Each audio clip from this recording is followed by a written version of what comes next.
Hello, everyone. Welcome to Struggle Session. Welcome to the Halt and Catch Fire Fest edition of Struggle Session. Let me ask you a question. What do you do when you combine the hottest podcast in all of pop culture with the most innovative convention going on today? I mean, all those other conventions are out there taking place in meat space, where there's nothing but COVID and disease out there. Very terrible, irresponsible. Awful. But what you get here, you have two innovators at the top, Kate and Joan, two women with such vision. You have, that ass kicker YB, who you just saw put on that wonderful trivia show, in there making the deals. They were able to get us. They were able to get Struggle Session for this wonderful show. And it was a very tense negotiation, Jack, because it was always our dream to appear on Halt and Catch Fire Fest, the wonderful convention for the deeply, deeply underappreciated show, Halt and Catch Fire, from AMC. But there was a slight problem that neither of us had watched Halt and Catch Fire. Big problem. Yeah. Neither of us had caught it. So, that was kind of like an issue for appearing at this particular fest, which is entirely about this show. Yeah, but after some very, very tense negotiations, we held the line. We were able to come to a deal, and that's where our guests come in, because we told Joan and Kate that the only way we're doing this if we can bring in some experts who have watched some of the show and can do most of the work for us. That's right. And it took a lot to get these guests on, because first up we have the host of Useful Idiots podcast, as well as a show by her own namesake. She was just doing a stream. I kid you not. The stream she was just on was about freeing Julian Assange. Okay, this is a heavy hitter in the world of politics, in the world of media. You've seen her all over on national TV. Kay Halper, thank you so much for joining us. Thanks for having me. Yeah, of course. On Struggle Session at FireCon. Katie, I brought you in. You had not watched Halt and Catch Fire yet either, but you were excited for it. I was. I needed a new show, and it was everything I hoped it would be, honestly. Yeah. Yeah, you texted me. I wasn't sure if you would like it or not, but you texted me. It's like, oh, yeah, I actually really like this. And I'm like, oh, I'm not imposing on you by asking you to watch all this TV within a week for the show. Really, really, really great. And then we needed someone who had not only seen every episode of this show, but was simply an expert at television. He is, one of probably the only person in the world who seems to get smarter from watching TV. It's like the Riddler from Batman Forever, like that thing where we use the TV to beam intelligence into his head. Lenny Burnham, thank you so much for joining us today. Thank you so much for having me. Thank you for coming back to Struggle Session. I saw that you were a Halt and Catch Fire fan, and that is one of the reasons why I wanted to do this convention, because if you think the show is good, I know it's good. Thank you. So we're going to get into it. We didn't get to watch all of it. Katie, I know you watched all of season 1. Is that correct? I watched every single episode ever created for season 1. Of the season 1, sure. Of season 1, yes. I mean, in fact, if we were in the UK, you could say you watched the entire series, the first series. Oh, yeah, you watched the first series. I watched the first series, yeah. And we also have and Jack. I took season 2. I took the second season, which I really enjoyed, and thankfully YB had watched the show, and I didn't realize I had mostly watched all of it. Most of my TV viewing is just over YB's shoulder while I'm like playing Switch or playing on my phone. So I had actually mostly seen everything, but I actually have not seen season 1. But I watched all of season 2 and season 3 and season 4. I got now, Jack. I did message you the other day and was like, could you get season 3? Were you able to get season 3 for me? So I'll tell you what, Leslie, you emailed very, very studiously. You sent an email to everybody sort of laying out exactly what everybody needs to watch. And, everything for for what we're going to do here for Halt and Catch Fire Con. That was, with a respectable amount of time and all that. The biggest issue is that I don't check my emails. I don't do it. I've signed off of it altogether, and I don't look at them because it's just stressful, and I don't like the bold stuff. It's too much bold in your emails and stuff like that. So I got the heads up and reminder from you. I think it was yesterday that I was to watch all of season 3, and I'll tell you what, folks, I did watch season 3 in a very special new method that I figured out that I think will only work for prestige shows. Now, listen, I do want to say this. I'm here at this convention. I actually, after watching season 3, even with this method, do really want to watch the show. I think that the show is really cool. But what I did was, and this works, and I think it will only work for prestige television shows, is I turned the subtitles on and was very, very, very... I used the skip ahead 10 seconds method over and over and over again. And I'll tell you what, it's prestige TV. So there's a lot of times when I would skip ahead like 40 seconds and it would just be like someone being sad. And 40 seconds later, they were just still being sad. I fully can tell you every point of the plot of season 3 of Halt and Catch Fire. I saw every moment of it, and I will go watch the full show after this. Jack, but it's a method that works.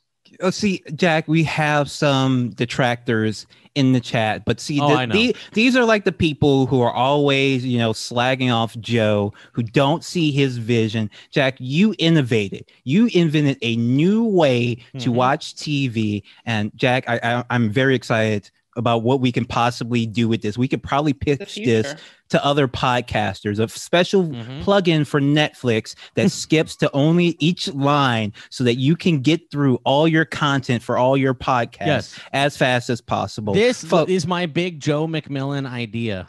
This you keep the volume up or no? Are you hearing? Is the volume on? So the volume's on. I have the subtitles on, but you basically you skip ahead, and then if someone says a response to something that you didn't get, you skip back. You see what the question is, then you skip ahead again. It's like just popping in and out of it's like this Flash. I'm popping in and out of the Speed Force a little bit. And Lenny, of course, you are our expert. You have watched the whole show. So could you briefly tell us, for people who may not have seen the show, but are checking out this wonderful stream, either because they love Struggle Session or because they love Kate Helper, or because they're here for our wonderful charity, Snacks and Solidarity, make sure to hit them up. What's that Venmo, Jack?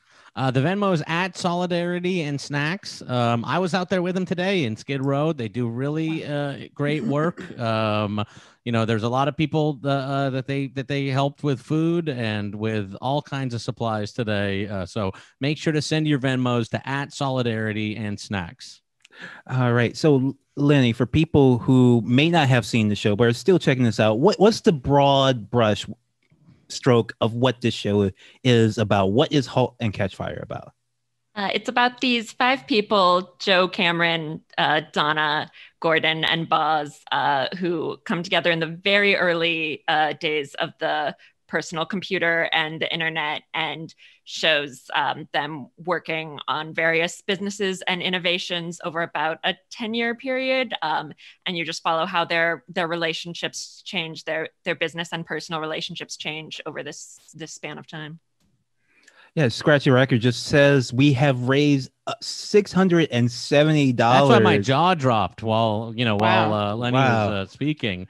I'm gonna go also ahead. Because of what Lenny was saying, which was also because I was like, through the personal computer era. Oh.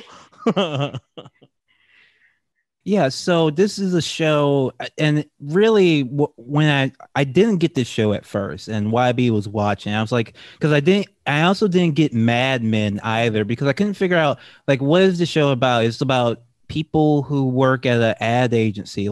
Is one of them a vampire, or are they serial killer? Do they time travel? I think. Yeah, I didn't understand Who's what the was Man? the premise. Who's the madman superhero? Yes. Halt and Catch Fire kind of has a little bit of that, but ultimately what I did figure out watching it, especially the second season, that it is about these relationships and these characters and these people who go around inventing every single innovation that happened in the past in the height of the Silicon Valley era, but always get it stolen by somebody richer, and they never trust each other enough, and they keep end up screwing each other. Can I ask something? Over. I know I'm not a host, I'm a guest, but can I just ask something? What please. are all of your opinions on Mad Men? Because I was reading about it, and a lot of people compared the show to Mad Men, and I want to know just because I actually really was thinking like it's not like Mad Men. It kind of is. It has it's very period based, right? Like time period based. Although we should talk about this because I think that they really understate the 80s aesthetic for reasons we can get into. And I think it's a bit cowardly, honestly, if I'm being honest. I think it's a pretty big cop-out move. There's a lot of vanity in there. But I realized that the thing that's similar for me is that there's not one character I love similar to Mad Men. But I find this much more engaging. I stopped watching Mad Men. I don't remember how many seasons in, but I was just curious because do you guys like Mad Men? Do you think it's so? To be fair, I for some reason never completed Mad Men. I think I watched every season except for the last season. I think maybe I did too. But I did like Mad Men, and I do like Mad Men. I think Mad Men, you have to place all these things sort of in like the history of TV and sort of the recent history of prestige TV. And Mad Men was still kind of coming off of this like post Sopranos. It's also, a Max, what the hell is his name? Matt Weiner. Matt Weiner show. He wrote for the Sopranos. That was kind of about like, toxic men, you know what I mean? Toxic male anti-heroes or whatever. And so while I kind of agree that this and Mad Men both have the similarity that they're kind of just about people at work, and it's not the most sort of like plot show, and it's more about the characters interacting with each other, which is something that I like. I think that maybe this like has a sort of more richness to it because it doesn't have just like, the guy who's like a really fucked up fucker of a guy. Yeah. And my thing with Mad Men is everyone pretends it's a critique, but most people either wanted to be Don Draper or wanted to date Don Draper. That's my theory. Interesting. Yeah, I got into this way more than I ever got into Mad Men. I like I said, I just realized I really did watch most of season 3 and season 4 just because like there's just something a lot more interesting about the characters in this show that just more like sucked me in. Even the characters like I dislike. Like I don't like Cameron, but I think she's like a better TV villain for me than like anybody in Mad Men, like I still like seeing her be like a piece of shit boss and like trying to watch Joe. I like how much Joe unravels her. I like seeing. I love to see it. So I even the characters I dislike, I appreciate more than most of the characters that hooked me more than most of the characters in Mad Men did. Even though I never really tried to watch it. And Lenny, so you're our TV expert. Where you weigh in on the Mad Men Halt and Catch Fire comparison? Yeah, I'm not a big fan of Mad Men, and I see the comparison, and I think that has a lot to do with sort of what Jack was saying of how you can like skip 10 seconds at a time. But I don't think it has the sort of extreme Mad Men aspect of where it will be like, someone looks at a phone and that's the second act, like it's actually really exciting to watch. Yeah, and I really do think, I don't know if I expressed this clearly, but I do think that like the show pretends to be more of a critique, Mad Men that is, pretends to be more of a critique than it is. Yeah. Like I really think they do think Draper is cool. Well, I'm not trying to, I don't want to like, you do have to separate the art from the artist and everything. Yeah, like I know. That. But in some ways, it has affected my view of Mad Men that I heard the story, that the head, there was a female writer on the show who was like a very accomplished writer and wrote a lot of great episodes. And she outed Matthew Weiner as like late one night working on the show. He was to her like, you need to sleep with me. Like you owe this to me. And I was like, oh, he was just trying to develop the Don Draper trying to character. Be like Don Draper. You don't like think he sucks. You think that that's like the way a boss acts and like, the way what an underling should be like or whatever. I was like, that kind of colors my opinion of Mad Men in a weird way. That's what I felt like, and I don't have I don't have any, I couldn't explain why, but I definitely got that vibe. And I'm sure like you guys are real film people and TV people. Oh, we're but filmers in a big way. Yeah. There's something I'm sure that you could analyze, but it definitely felt like it was, and of course there's a difference between depiction and endorsement, but it felt like a closeted endorsement of Don Draper. Like they make Don a little too cool. They make him a little too cool. Yeah. And whereas I think with the characters in *Halt and Catch Fire*, there is a real complexity. I didn't feel like they were as like. I don't feel like the people who made the show either wanted to be Joe or were just like lusting after that character. The way I got the sense with, and I want to say Matthew Weiner, that you brought a lot of shame on the Wesleyan community. Because we both went to Wesleyan. Did not overlap. He's older than me, obviously. But yes. So, yeah. So we just mentioned it. The show is about the characters. So let's get into each one. We all have our different perspectives from our different seasons, but let's try, to kind of piece it together. So let's start off with who I think is kind of maybe the antagonist of the show. For me personally, Cameron. What do y'all think about Killer Cam?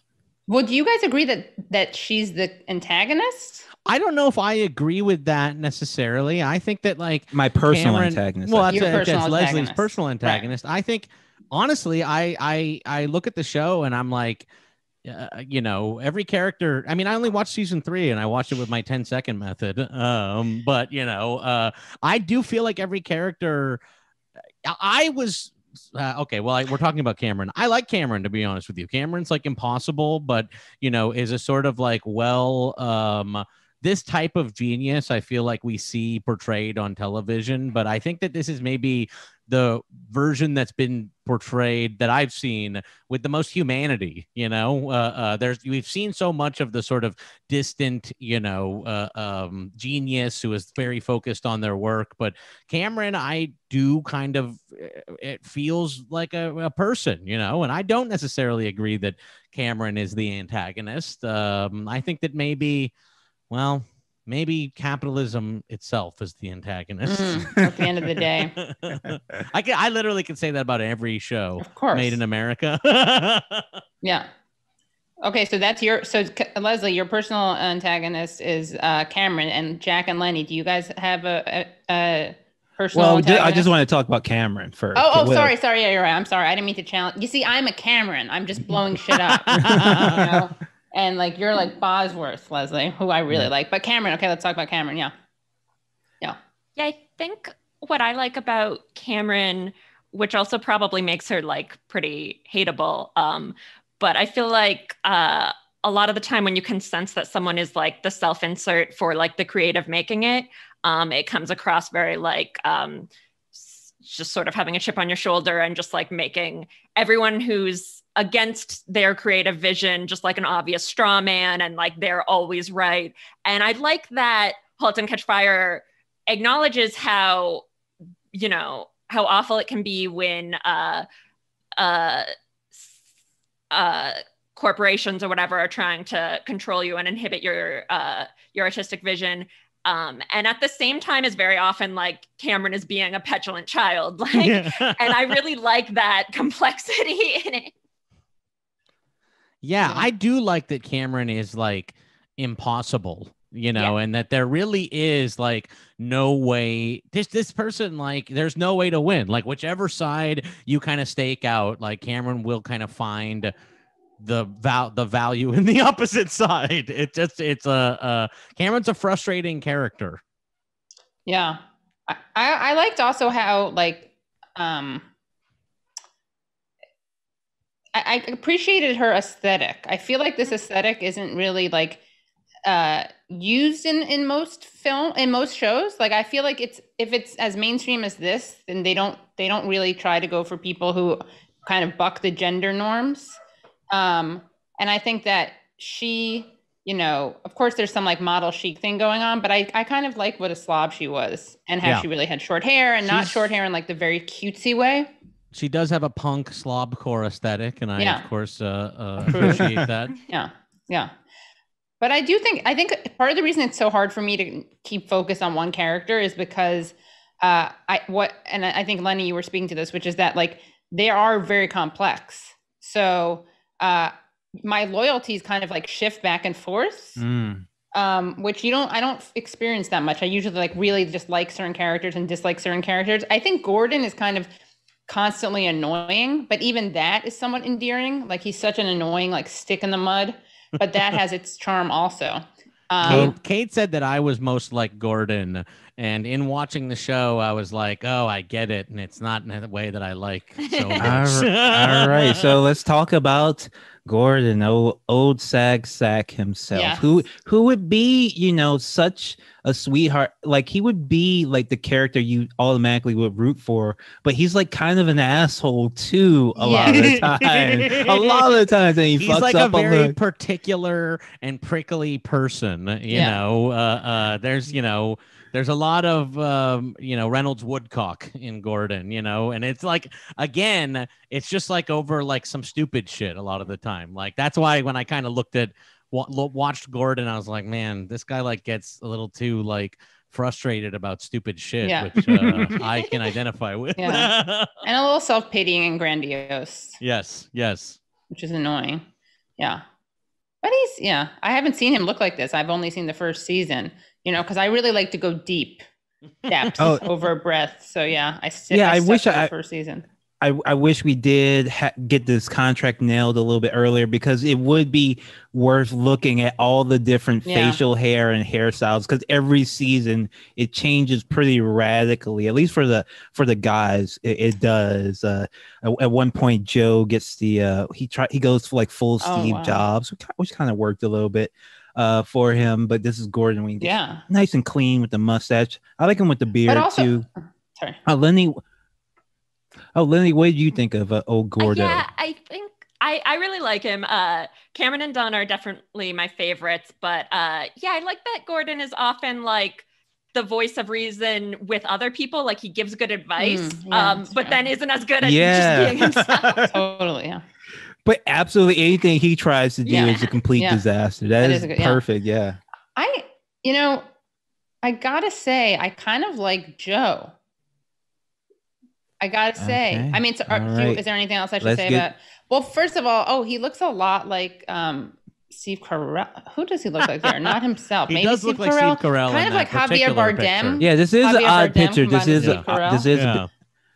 I probably need to get a bit better picture from my boy up there. I think here's what I was saying though before, which is that there is while I appreciated to some extent Cameron's aesthetic, they're very tame. They don't really embrace the 80s. They don't want to go there because they know it's ugly. It's ugly clothing, right? And so like they don't commit. Gordon is kind of close. Donna is, but it's in a very hipstery way. But Joe is really not 80s. And I just don't appreciate how much they're trying to tone it down. I think it's cowardly. I do. I think it's not. They're being. They're not being. You think everybody needed to look like a fucking goofball on this show? A little bit more goofballish. Like he wore like normal. There was nothing 80s about his ties or anything for Joe, unless he's supposed to be the future even in like how he dresses. But I don't think so. He's supposed to be like a fashion innovator as well as a. So Joe, I do like Joe a lot. He's definitely my favorite character. He is the typical bad boy character, but he never wins is the thing, right? He actually like fucks up and has principles sometimes for no particular reason. He never seems to able to hold on to anything he does, even though he is the guy who like really puts it all together. Like he steals all their ideas, but they weren't going to do anything with him. I love Joe. I wish they had if they had trusted him and believed in him and took it as word and listened to him, I think everyone would have probably ended up happier on the whole. Like I think Joe, even though he's out for himself, but he's like out to make like $1 billion, and he's got that drive and he's got that passion. Just attach yourself to that rocket ship. It'll take you straight up. Yeah, but Cameron's like, I want to make my little 2D games, and Gordon. I don't even know what Gordon or Donna really want. They definitely should around with the ham radio. Yeah, I did like how good Joe was with the kids, with the daughters, with Gordon and Donna's daughters. I like that scene. Well, yeah. But I did want to mention, since I did have season 2, this is my special season 2 hot take. The kids basically more or less disappear for most of season 2. They're barely in it, except for one time one of the girls kind of runs away, and they see the Gordon get in a fight. But the kids kind of do disappear a little bit in season 2. Yeah. But that doesn't take away what they had with Joe. It doesn't take away from how good Joe is with them. You know Joe would be a good dad. Yeah. You know Joe would be a good dad. Yeah, I mean, a kind of a sociopathic dad, but like in other ways, good. Probably better uncle than dad. Probably yes, exactly, Kay. You have it exactly right. I like Joe actually, and I was kind of, I had only watched season 3, and so I kind of at the start of the season was feeling like, oh, this man is the villain or whatever. Basically, just because like I like Gordon, and Gordon is always talking about, how he stole the idea or whatever. But Gordon is lying about that, Jack, by the way. Gordon is full of shit. That's what's so great about not watching the full season. Joe K, maybe Lenny, you can adjudicate, but my opinion is that Joe came to Gordon and said, hey, let's do this. I have a big thing. And Gordon's like, no, I'm going to move to California and be with my wife. And then Joe's like, okay, I'll move to California too. Let's do this. And Gordon's like, no, I'm sad. Bye. No. And then he reads in the newspaper that Joe has made like $1 million selling this idea that he put up together. And then he spends all of season 3 like mad at Joe because he didn't listen to Joe. Joe called him, said, get in on this. Well, and as I said, I started the season kind of thinking like, oh, this guy is, almost like a huckster guy or something. And, this season 3 includes, this character Ray becoming sort of like another Gordon to him or something like that. And they're blue skying ideas together.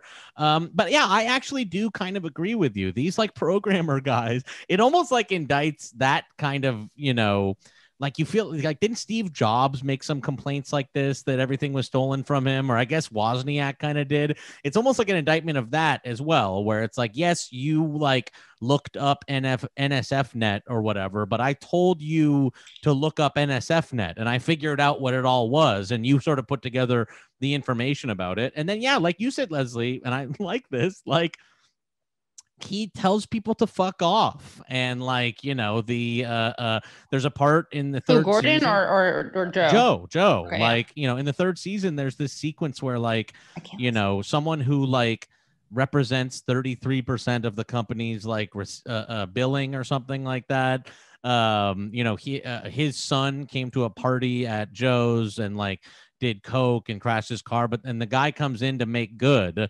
But then the guy is a shithead and he's a homophobe and everything is going to be all good, but Joe can't help himself but be like, fuck you, your wife hates you, your son hates you. Yeah. I'm like, man, I kind of like that shit. I also like that this man's like, he's like a little kooky, and like he is like, he's not just a huckster guy, like he's like an artist or something. Matthew Lillard is so good as the other boss at Macmillan Utilities. By the way, he see in that picture of him where he doesn't look like Steve Jobs in that picture. He really looks like Steve Carell playing Steve Jobs in that picture. Not this picture, but the other one.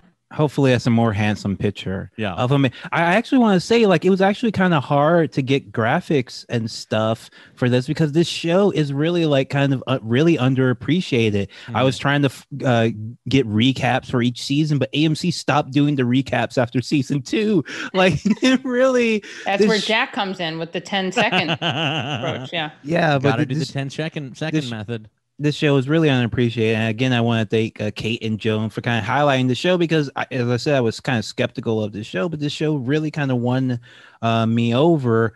And, Joe is a big part of it. I love his journey. I really think, not to spoil anything for Katie and Jack, who haven't seen it. Listen again. Yeah. But, I really do like his whole, journey and where he ends up. And I'm pretty happy for him. By the end of the series. What did you think of the ending for Joe, since we do end the series on him? We started and finished it with him. I saw some good takes in chat. I just wanted to share. One earlier I liked, and I haven't seen all the episodes, but I love this idea. Dash7 said, I think every character gets a season like where they're the protagonist and one where they're the antagonist. Yeah. Which I think is an interesting, I haven't seen the seasons, but, I'll keep that in mind as I rewatch it. And then I also like this Mall Weasel take with, I think Joe projects an ideal image and then people end up projecting their hopes onto him, and he's simply not prepared for that responsibility. Oh, that's a great take. I think also that's very well sort of highlighted in season 3 with the relationship with this Ray character and all that goes on with that I don't want to spoil. Lenny, of all the seasons, none of them captures it for Jack as much as the one season he saw. Lenny, break down Joe first. Who is Joe? What does Joe want? Joe sort of started off as the one I liked the least, and I think probably still is, but it's like closer. I'm like more. I like Joe more each time I watch it. You dislike him less. Yeah, each time you watch it. No, I genuinely like Joe. It's like the kind of show where my least favorite character on *Halt and Catch Fire* would be my favorite character on a different show. But I think sort of like what makes it hard to get into Joe at first is he almost feels like the Trojan horse they needed to get the show made. Of if you're gonna make a show about sad nerds, there needs to be this cool badass guy in there. But I think one of the things that makes Joe stand out a lot from other cool badass protagonists is definitely his sexuality, and I think they do really interesting stuff with that, and that is sort of my ideal show is a bunch of characters I love and then anyone I like less is queer. But yeah, I think Joe is exactly what you guys were saying, that he sort of presents as so cool and great and larger than life that you do sort of attach to him, and he always tells you what you want to hear. He tells Gordon and Cameron what geniuses they are when no one else will. Which kind of ruins their relationships with everyone who's not Joe and is not telling them those things. And then, like you said, he can't live up, which can make him seem like a sort of grifter or make him seem just like a human with vulnerabilities, depending on how you look at it. Oh, go ahead. Can we talk about one scene in particular? I know we're doing it by character. Sure. But okay, maybe I'm a little slow. That scene where he seduces this guy, so I'm only in season 1. So we learn about his relationship with that artist who's a man. And I really like that. Yeah, I really liked that episode. That was a really great episode. But before that, there's another scene where we learn that, we see him making out with a guy, but I couldn't really tell. And that to me, though, didn't seem like anything but transactional. He was trying to get this woman. And here's what I don't really get. He doesn't like this woman who's a potential, going to buy the business. I'm so bad at computers and business. So this is a great scene for me to talk about. But she has this male plaything. Is that right? Or are they in a relationship, or is she are they sleeping together? This woman. Someone mentioned in the chat that is a boy toy. I haven't seen that episode yet, but they did mention that. Okay. But somebody did mention that they liked that show, that episode where Joe fucks the rich lady's boy toy is what they said in the chat. Right. Okay. Because I was just confused if we were supposed to think that he was. I couldn't tell if he was her a boy toy, and there was an added layer where we were supposed to think that he wasn't into women, which adds another layer of it, or that part maybe just wasn't clear. We don't really know if he's into women. Maybe he's into women and men. I'm talking about the boy toy, not Joe. But I like that they did that, and then that they did a more a realer relationship that is different. I like the range. Sort of the first time it comes up, it seems like he's bisexual, largely out of spite. Right. As an opportunistic way. But then you're oh no, this is different. And so even his sexuality, it's runs the gamut from being transactional and opportunistic to actually, based on more. With Cameron too, right? Yes, exactly. Kate just said. Kate just said in the chat, isn't it transsexual Cameron too? Yes. Well, I've only seen the first one, but I do feel like he falls in love with her in season 1. Well, let's talk about this. We're running close on time. We will get to our other 2 carriers, but let's talk about the Joe Donna situationship. Joe Cameron or Joe Donna? Joe Cameron situationship that's going on throughout the series. I never really bought them more as enemies than as like a couple ever. You know, I really just didn't think that those 2 personalities could ever be happy with one another in any real way. Well, I think in season 1, which I don't think you saw, right? Which is fine. No. I'm not calling out anyone, but you did not see it? No, I saw some of it, just some. Okay, you saw some of it. So I feel like in season 1, it goes from being like an annoying relationship that's just like physical and kind of cliched to actually, okay, I see it. Like, I think that they're in love on some level. But then there's this moment where he touches a current and she touches him. Do you know, is this right, Lenny? As the person who's actually seen the whole thing. Like, he touches a plug.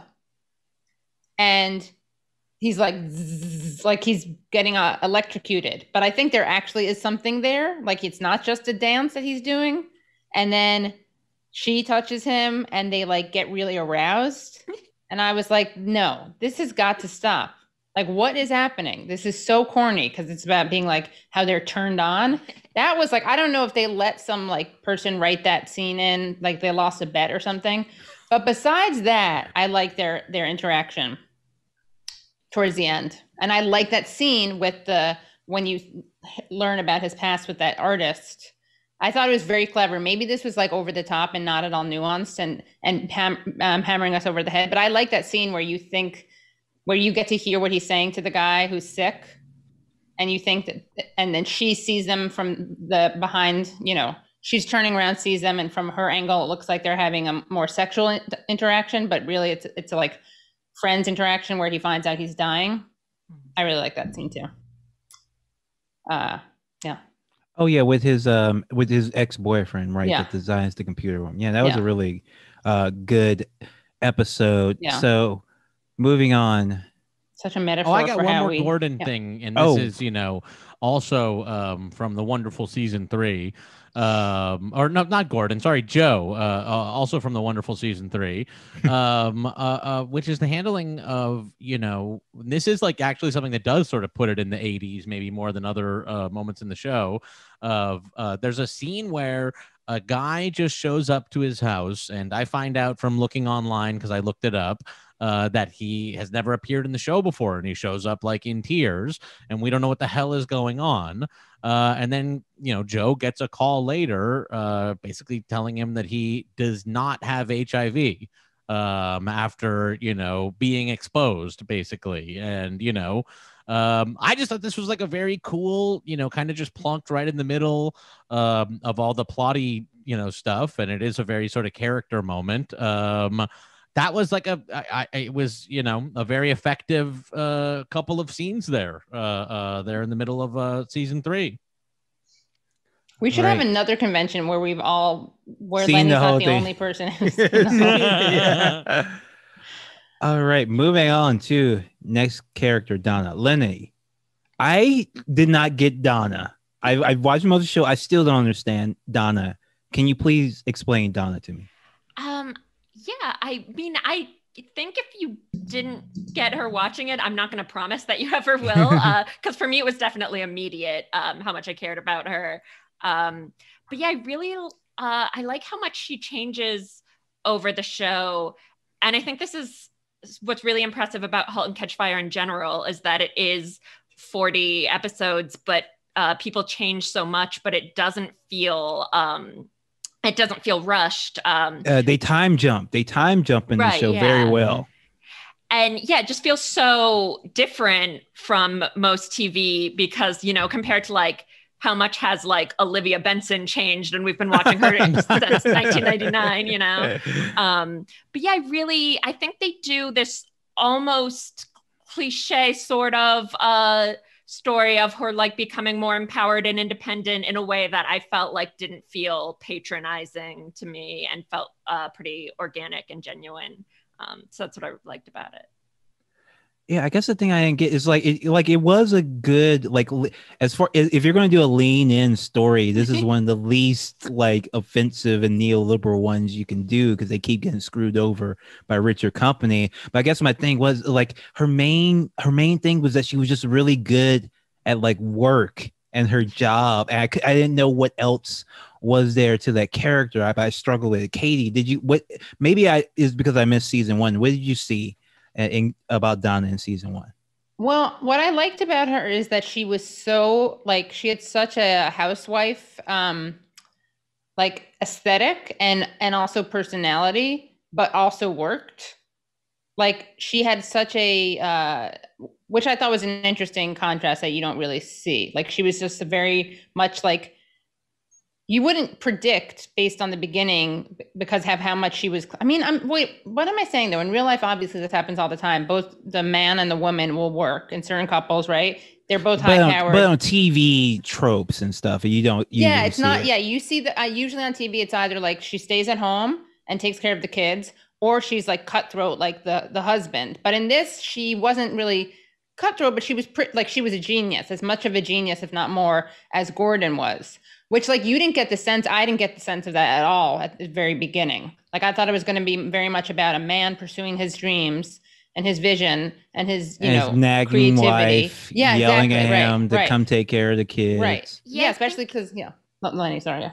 Oh, I sort of think what's so interesting about Donna is it takes this thing we kind of throw around as a cliche a lot of like women can't have it all, right. Which is usually portrayed in such a like simplistic way, which is why it's such a like pitchy cliche thing. But like when you're watching Donna's storyline, you're like, oh, like I get it. Like having kids does actually really change a woman's life. And like they're actually dramatizing this instead of sort of simplifying it like so many things do. Right. Yeah. Like you got the sense it wasn't like overly, it was just like made it like, oh, this is something that happens and it's complex, but it wasn't one extreme or the other. It was like Gordon's not as good or as present as she is, but it's not like a total abandonment, like damsel in distress thing, nor is it a total egalitarian relationship, which I think, Yeah, I would say more about the Donna Gordon relationship, but Katie, you haven't seen the rest of the show. But this is probably where you have the biggest drama in the show. But this relationship, if you want to pull your headphones off, just for a second. Tell me, go wave when you're done. Okay, I'll wave when I'm done. All right. So, Lenny, of course, we got to talk about Gordon's death, which takes place over 3 seasons. One of the most excruciating things on TV to watch. You have, he's, as I said, he's kind of a jerk, but he still is like the most vulnerable of all these characters. And then they make him sick, and then they make you watch him like get it really hard stuff to watch. And it really is so dissonant from like the other things that are happening in the show sometimes, because most of the time it's just like Cameron and Joe making fuck eyes at each other, and Gordon's just like, hey, I'm just over here. No, I'm fine, guys. Don't worry about me. And he's like going in fugue states and shit, like absolutely gut wrenching to see over time. But really like good TV. What did you think about that arc, that very sad arc for a poor Gordon?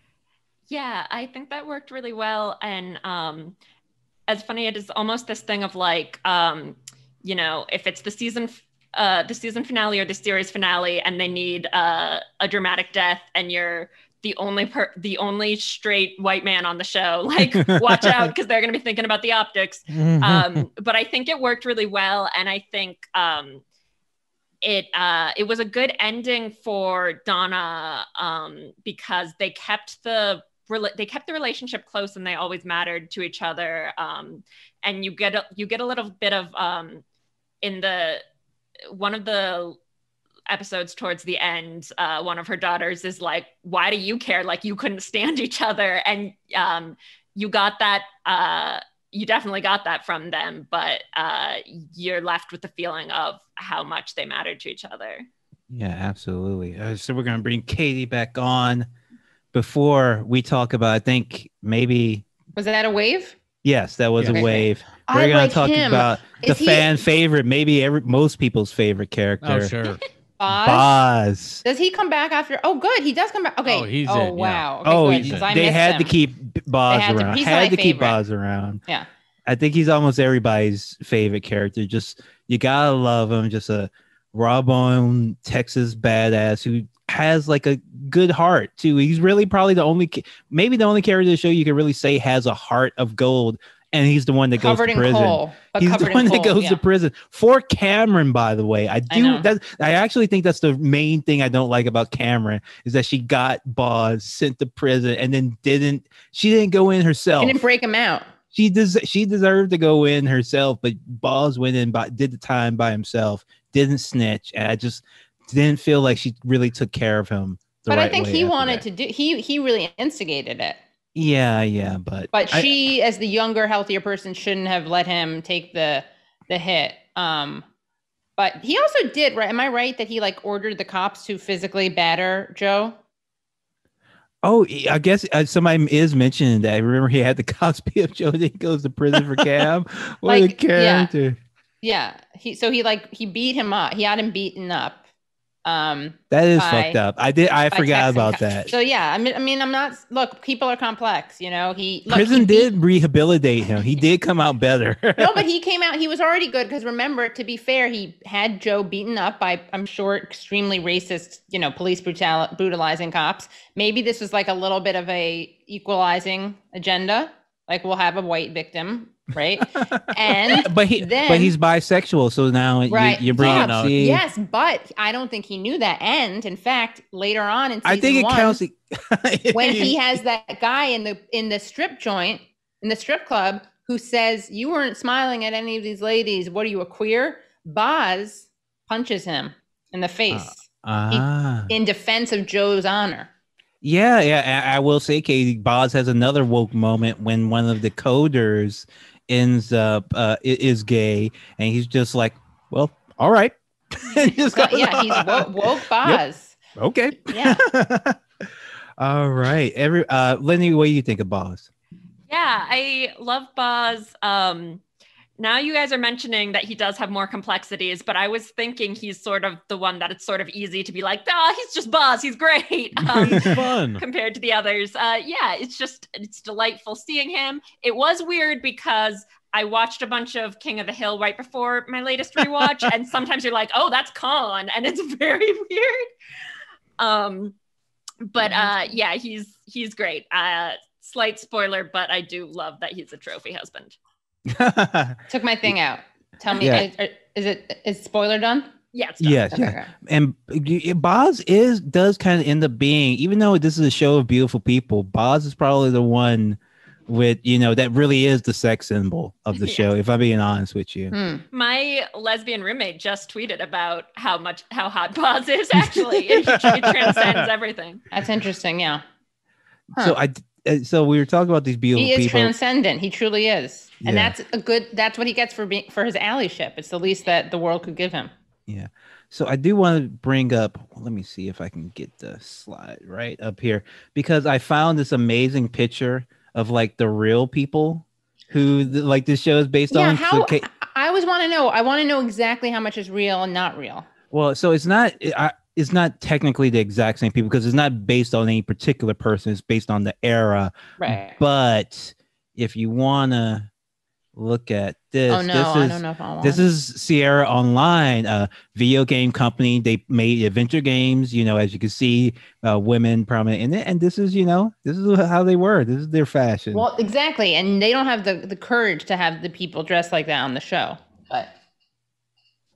But yeah, fun stuff. I remember my dad as a businessman early in the 80s dressing like this, the white tie, all that stuff. Very interesting times in Texas. I liked it. We didn't talk about this earlier, but I really like that the show is set in Texas during this era that most people don't know about, this big boom that around the Houston, Dallas area that really changed the landscape of Texas. And I'm from Louisiana, and it bled over to there too, not in any kind of good way or anything. We have a bunch of tech companies. We have like oil companies and like refineries and stuff. But it really captures, I think, fairly well this part of history that's mostly forgotten or not really talked about. And really this part of history is just like how the forces of capitalism kind of shaped our modern world in ways that just were meant to make it worse and worse and make more and more money off of us. Yeah, it does have a real social. I mean, I was thinking this earlier, something that you said, Jack, but it kind of does have a real socialist ethos to it, right? Because it really does show how if people united came together, they would be able to defeat. It's like this ruthless, self-absorbed, self-centered pursuit of self-interest is actually self-defeating. Yeah, and I mean, also it kind of shows that these structures and sort of the desire to be successful in this kind of world sets people against each other and makes like friends and people who love each other like stab each other to death. Yeah, I think Leslie is having a fight right now over that. No, I think he's saying we got to be done. I think. No, I'm checking with the balls. I'm checking with balls over there. I want balls to come and kick my ass. All right, got to make sure we're running on time. Yeah. But this has been an absolute wonderful panel. So we will start, get wrapping up here, giving our final thoughts. But before we do, reminder, this is a cause. This is for Solidarity and Snacks. The Venmo's right there on the bottom of your screen at Solidarity and Snacks, a wonderful organization. And Jack, why don't you tell us a little bit about, some your work with them when you visited them? What did I do? Well, this week and last week and this week I made 80 sandwiches. I made 80 turkey and cheddar sandwiches on white bread, and this week I went and down to they basically do a noon mutual aid effort every Saturday where they give out things like masks and soap and everything like that, as well as food. We gave out turkey and cheese sandwiches. They were giving out Metro cards that were preloaded with like $5. And yeah, it's all in sort of community. It's all in concert with the community there, who they know and have built relationships with, and so that people in the community kind of help set up and run security and everything like that. And it's just a line of people for 30-45 minutes, just handing out goods and food and stuff. All right, that's great. So thank you all so much for joining us. You can find us on Struggle Session at patreon.com/struggle session or sesh.plus. Katie, where can people find you? The Katie Halper Show on YouTube. So youtube.com/The Katie Halper Show, Patreon, patreon.com/The Katie Halper Show, and Useful Idiots, which is now at Substack. So usefulidiots.substack.com. Sorry about that. All right. Thank you. And Lenny, where can people find you? You can follow me on Twitter at Lenny Burnham, and you can find my podcast, Chapter Surfing, on Apple Podcasts. And Jack, of course, where can people find you? Oh, on Struggle Session and Jack AM, Struggle Session at sesh.plus and at Jack AM at twitch.tv/Jack AM. All right. And Sunday nights, Katie Halper Show. Katie Halper Show. And every Thursday, Katie Halper Show. Everyone, thank you so much. Thank you. Halt and catch all. Halt and catch con. Thank you. Peace. Thanks for having us. Bye. Thank you.